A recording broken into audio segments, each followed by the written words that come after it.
ఒకవేళ అబ్బాయిలాగా ఉండలేమా? ఉండలేమండి. ఉండలేరా? కష్టమా? చాలా.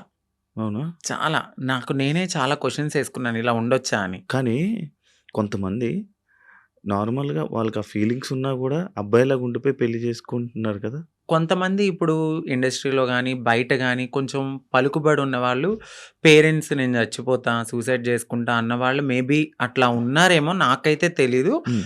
మోరోవర్ 99.9% హ్మ్. ఒక్కసారి మాకు ఈ ఫీలింగ్స్ ఉన్నాయి అంటే డెఫినైట్‌లీ మారతారు. హ్మ్.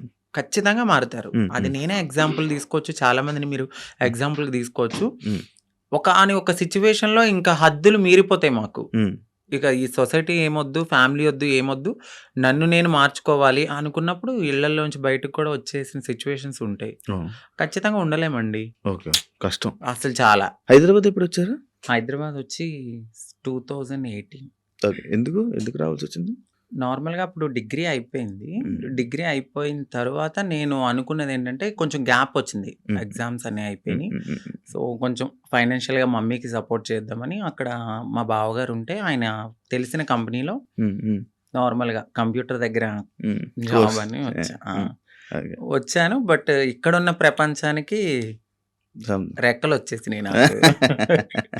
ఇక ఏ వెళ్ళాలి అనిపించలేదు. ఏ ఒక 2 మంత్స్ చేశానిక్కడ. ఓకే. దాని తర్వాత నాకు ఎంబీఏ హ్మ్. సిఆర్ రెడ్డి కాలేజీలో సీటొచ్చింది. అబ్బా! సేమ్ హ్మ్. ఏలూరు. ఆ!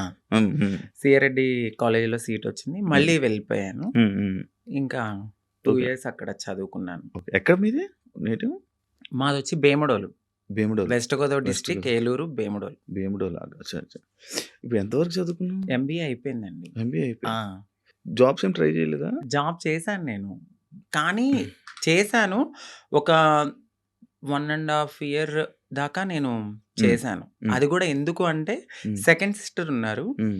నా వల్ల నా ఫ్యామిలీ అప్‌సెట్ కాకూడదు. హ్మ్. సో, నా వల్ల మా అక్క వాళ్ళ హ్మ్. భవిష్యత్తనేది హ్మ్. నేనిలా మారిపోతే హ్మ్. వాళ్ళకి ఖచ్చితంగా మంచి సంబంధాలు హ్మ్. రావు. హ్మ్. హ్మ్. పలానా వాళ్ళ హ్మ్. అబ్బాయి ఇలా మారిపోయాడు. హ్మ్. వద్దొద్దు అని హ్మ్. ఎళ్ళిపోతాయని హ్మ్. కేవలం మా చిన్నక్క గురించి నేను ఇప్పటి వరకు అప్పటి వరకు ఆగాను. హ్మ్. ఆగి ఎప్పుడైతే మా అక్కకి మ్యారేజ్ అయింది. సో, కన్సీవ్ అని తెలియంగానే హ్మ్. సో, వెళ్ళాను. పాప పుట్టింది. హ్మ్. 3 మంత్స్ బేబీని చూసి హ్మ్. ఫ్యామిలీ అందరిని హగ్ చేసుకున్నాను. బట్ చెప్పలేదు. హ్మ్. నేను ఇలా కమ్యూనిటీలో జాయిన్ అయిపోతున్నానని చెప్పలా. హ్మ్. అదే లాస్ట్ మొమెంట్ అనమాట. హ్మ్. ఫ్యామిలీని కలిసాను. ఇంకా కమ్యూనిటీకొచ్చేసాను. ఓకే. మీకంటూ ఒక కమ్యూనిటీ మీరందరూ ఆ! గ్రూపా? ఎంతమందుంటారు? అంటే ఈ హైదరాబాద్‌లో చాలా గ్రూప్స్ వర్గాలుంటాయి. ఉన్నాయి. చాలా గ్రూప్స్ ఉంటాయి. సో, నేనొక వర్గం ఇప్పుడు ఆర్తి గారని మా అత్తయ్య హ్మ్. ఎల్బీ నగర్‌లో ఉంటారు. సో, హ్మ్. ఆవిడ వర్గంలో అయితే ఉన్నానప్పుడు. హ్మ్. ఎవ్వరైనా సరే మారాలి అనుకున్నప్పుడు మాకు మేముగా మారలేం. ఆహా! సో, ఫైనాన్షియల్‌గా స్టేటస్ ఉండదు. ఇన్‌కమ్ ఉండదు. హ్మ్. ఏమీ ఉండదు. అంటే హ్మ్. ఒక బిలో మధ్య తరగతి నుంచి వచ్చిన వాళ్ళకి అమౌంట్ ఉండదు. హ్మ్. ఇప్పుడు అదే కొంచెం ఫ్యామిలీ రిచ్ అయ్యుండుంటే వాళ్ళు యాక్సెప్ట్ చేస్తే మేబీ వాళ్ళకంటూ ఏదైనా హ్మ్. ఉండొచ్చు. హ్మ్. హ్మ్. మాకంటూ కన్ఫర్మ్‌గా కమ్యూనిటీలో ఉంటేనే హ్మ్. సో, మేమైతే ముందుకి గో ఆన్ అవ్వగలం. అచ్చా! వాళ్ళు చేయిస్తుంటారా? అంటే వాళ్ళ దగ్గరికొచ్చిన తర్వాత ఒక సిట్యుయేషన్ అనేది ఉంటదండి. అంటే డైలీ మేము వెళ్ళాలి, బెగ్ చేయాలి, ఒక హ్మ్. రూపాయి తీసుకోవాలి. హ్మ్. అది మాకు సేవ్ చేసుకోవాలి. ఓహ్! దాని తర్వాత ఒక 1 ½ ఇయర్ ఈ సొసైటీని మేము యాక్సెప్ట్ జేసుకోవాలి మనసులో. అంటే చిన్నప్పటి నుంచి ఎట్లనో ఇలా అని తెలుసు. హ్మ్. బట్ పూర్తిగా ఇక్కడికొచ్చిన తర్వాత భిక్షాటనకి వెళ్ళినప్పుడు, "ఏ పో అవతలకి మీకెందుకివ్వాలసల? ఎందుకివ్వాలి?"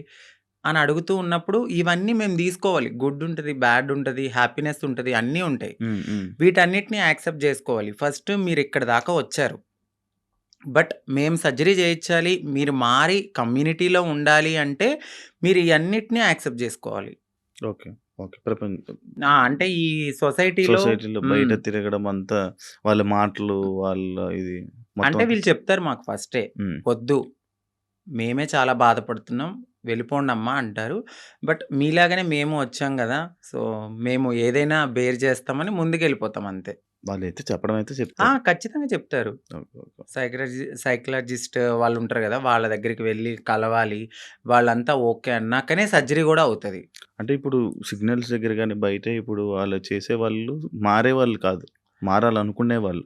అంటే ఇప్పుడు ఫస్ట్ సిగ్నల్స్ ఒక బిగ్ షాట్ అని అంటే మీరు ఓపెనింగ్స్ దగ్గరికి అవును. అయితే ఫస్ట్ వెళ్లరు. అవును. ఓన్లీ సిగ్నల్స్ బస్తీలు ఉంటాయి. అంటే హ్మ్. మన షాప్స్ అవును. ఉంటాయి కదా! అవును. అవును. 10 రూపీస్, 5 రూపీస్ హ్మ్. వీళ్ళంతా డే 1 నుంచి అంటే రూ. 1 కలెక్ట్ చేసుకొని పెద్దవాళ్ళకిస్తే సర్జరీ చేయించడానికి ఫస్ట్ మాది ఆ స్టెప్ అన్నమాట. ఓకే. ఓకే. ఆ స్టెప్ తర్వాత. హ్మ్. అంకిత నాయుడు ఎందుకు సోషల్ మీడియాలో ఫేమస్?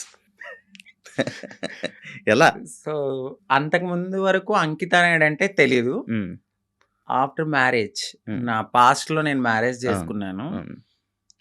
ఆ టైంలో సో, బాగా వైరల్ అయిపోయింది. హ్మ్. ఆ వీడియో అనేది హ్మ్. ఒక ట్రాన్స్ ఒక అబ్బాయి ఒక అబ్బాయి బా మ్యారేజ్ మ్యారేజ్ చేసుకున్నారు చేసుకున్నారు. పబ్లిక్‌లో అనేది చాలా ఫేమస్ అయిపోయి వైరల్ అయిపోయింది ఆ అవును. వీడియో. అవును. అవును. దాని తర్వాత మా కమ్యూనిటీ నుంచి స్నేహ గారు నన్ను ఇంటర్వ్యూ చేశారు. దాని హ్మ్. తర్వాత సో అవును. చాలా అట్లా. మంది చేశారు. హ్మ్. చూసాను. ఇంటర్వ్యూస్ చూసాను. మీ కపుల్ ఇంటర్వ్యూస్ చూసాను. అప్పుడే ఆ! ఆ! దానివల్ల ఫేమస్ అయిపోయారు. చాలా. అవును. ఇప్పుడు